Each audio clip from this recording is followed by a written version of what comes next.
Hello, everyone. Today, I want to talk about how we define abortion because words matter a lot when we discuss these moral issues. I'm here with my friend Mariah to walk through different definitions and why some are better than others.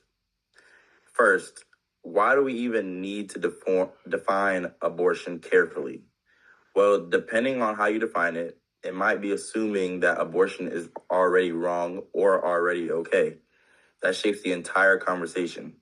According to Nobis and Grob, without a clear neutral definition, debates often start on the wrong foot. So they look at three common definitions and argue that one is better than the other.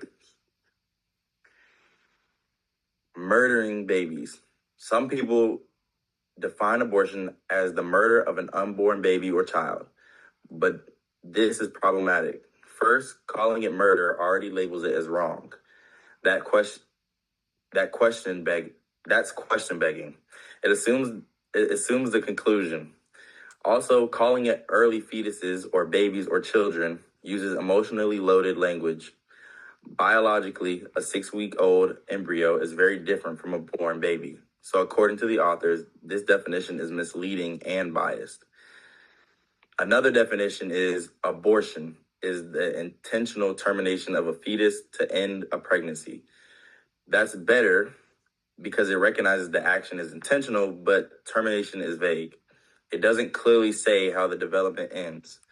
Someone hearing that for the first time might not realize that termination often means killing in this context. So while clearer than murder, it still hides important moral facts. The author's preferred definition is the intentional killing of a fetus to end a pregnancy. Why is this better?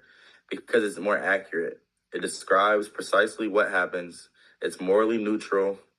It doesn't assume the killing is good or bad. It just states what the action is.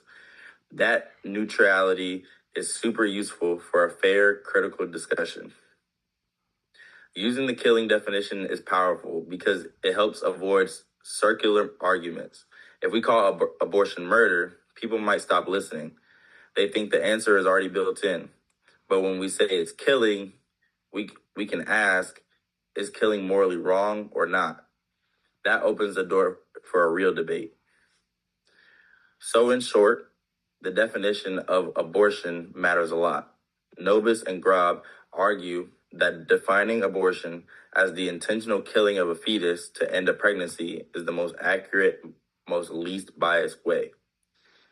Thank you for discussing this with me, and thank you for your time.